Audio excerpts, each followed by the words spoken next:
மகாராஷ்டிரா அரசியல்ல சில பேர் பேசுறதாலே தெரிய வருவாங்க. சில பேர் மேடையில நின்னாவே கேமரா திரும்பும். ஆனா ஒரு மனிதன் நகர்ந்தாலே அரசியல் களம் அசையும். அவர் பேசாம இருந்தாலும் அவர் பெயர் பேசும். அவர் மேடையில இல்லைன்னாலும் அதிகாரம் அவரையே சுற்றி சுழலும். அந்த மாதிரி மனிதன் தான் அஜித் பவார். இது முழுக்க அரசியல் இல்ல.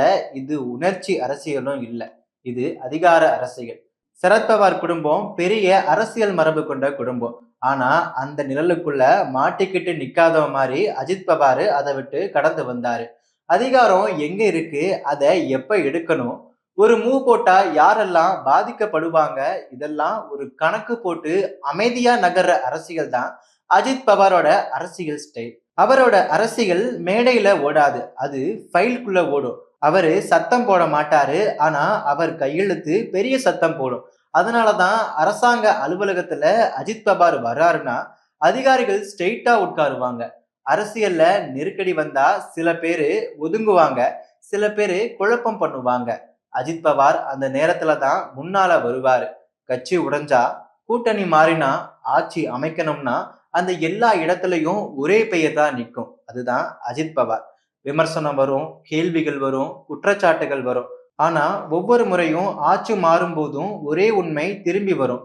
அதுதான் அஜித் பவார். 1959ஆம் ஆண்டு தியாலிலாலியில் பிறந்த அஜித் பவார் அரசியல் குடும்பத்தில் பிறந்தவர் தான். ஆனா ஆரம்ப காலத்திலேயே வாரிசு அரசியல்னு சொல்லி அவரை யாரும் எளிதா ஒதுக்கிட முடியல. ஏன்னா அந்த குடும்பத்தோட முக்கிய அரசியல் முகமே சரத் பவார் தான்.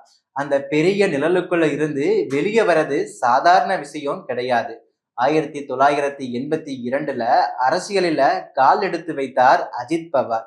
1991ல பாராமதி மக்களவை தொகுதியில நின்று வெற்றி பெற்று எம்பியும் ஆனாரு.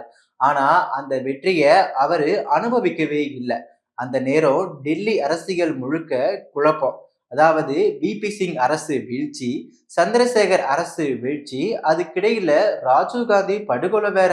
இந்த சூழ்நிலையில பிரதமராக வந்த நரசிம்ம ராவு சரத்பவாரை மத்திய அமைச்சரவைக்கு பாதுகாப்புத்துறை அமைச்சராக அழைத்தார். ஆனா அதுக்கு ஒரு நிபந்தனை, எம்பியா இருக்கணும். அந்த இடத்துல அஜித் பவார் தன்னோட எம்பி சீட்டையே சித்தப்பாவுக்காக விட்டு கொடுத்து இருக்காரு. இது தியாகமா? இல்ல. இதுதான் அஜித் பவார் அரசியலோட முதல் பாடம். அஜித் பவாரோட அரசியல் பலம் மேடையில இல்ல, அது நேரா தேர்தல் களத்துல தான். 1991ல இருந்து 2019 வரை 7 முறை பாராமதி சட்டமன்ற தொகுதியில வெற்றி பெற்று இருக்காரு. இது சும்மா கிடைக்கிற சாதனை இல்ல. ஒரு தொகுதிய இவ்வளவு காலம் கட்டுப்பாட்டில் வைக்கணும்னா அடித்தள அரசியல்ல ரொம்ப ஸ்ட்ராங்கா இருக்கணும். அவரோட தந்தை ஆனந்த்ராவ் பவார் சரத் பவாருக்கு ஆதரவா இருந்தாரு. ஆனா தீவிர அரசியல்ல அவர் இல்ல. அந்த இடத்தை நிறைவு செய்தது அஜித் பவார். அவருக்கு அரசியல் பிறப்புல வந்தது இல்ல, உழைப்பால உருவாக்குனது. அஜித் பவார் அதிகமா பேச மாட்டாரு, குரல் உயர்த்த மாட்டாரு. ஆனா அவர் கையெழுத்து போடுற ஃபைலு முழு அரசியலையும் அசைக்கும்னு சொல்லுவாங்க. 1999ல இருந்து 2014 வரை காங்கிரஸ் என்சிபி ஆட்சி. அந்த காலத்துல நீர்வளத்துறை மாதிரி முக்கியமான அமைச்சகம் அஜித் பவாரிடம் தான் இருந்தது. பாசனம், அணைகள், நிதி ஒதுக்கீடு, இதெல்லாம் மகாராஷ்டிரா அரசியலோட மூல சக்தி. அதிகாரிகள் மத்தியில ஒரு சொல் உண்டு, அஜித் பவார் ஒரு ஃபைலையும் மேலோட்டமா பார்க்க மாட்டாரு. அந்த பழக்கம்தான் அவரை முடிவெடுக்கும் மனிதனாகவே மாற்றி இருக்குன்னு சொல்லுவாங்க. அஜித் பவார் 5 முறை துணை முதல்வரா இருந்திருக்காரு. அரசுகள் மாறி இருக்கு, கூட்டணிகள் உடைஞ்சிருக்கு. ஆனா அவர் மட்டும் அதிகாரத்தின் அருகிலேயே இருந்திருக்காரு. பிருத்திவிராஜ் சவான் அரசு, மகா விகாஸ் அகாதி அரசு, இப்போ சிண்ட அரசு, எல்லா காலத்திலையும் அஜித் பவார் முக்கியமான இடத்துல தான் இருந்திருக்காரு. 1978ல வசந்த தாதா பாட்டீல் ஆட்சிய சரத்பவார் எப்படி கவிழ்த்தாரோ அது இன்னும் அரசியல்ல பேசப்பட்டு வருது. எமர்ஜென்சிக்கு பிறகு பிளவுபட்ட காங்கிரஸ் பலவீனமான ஆட்சி, அந்த சூழலை சரியாக பயன்படுத்தி 38 வயசுல முதல்வரானார் சரத்பவார். இன்னைக்கு 40 எம்எல்ஏக்களோட அஜித் பவார் சிண்டே ஆட்சியில சேர்ந்ததும் வரலாறு திரும்பி இருக்குன்னு சொல்லப்படுது.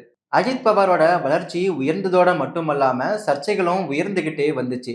70,000 கோடி நீர்ப்பாசன ஊழல் குற்றச்சாட்டு, 25,000 கோடி கூட்டுறவு வங்கி வழக்கு, விசாரணைகள் நடந்தது, பறிமுதலும் நடந்தது. ஆனா இதெல்லாம் கூட அவரை அதிகார அரசியல்ல இருந்து வெளியே தள்ள முடியல. இவ்வளவு சிறப்புகள் கொண்ட அஜித் பவார் இன்று காலை உயிரிழந்து இருக்காரு.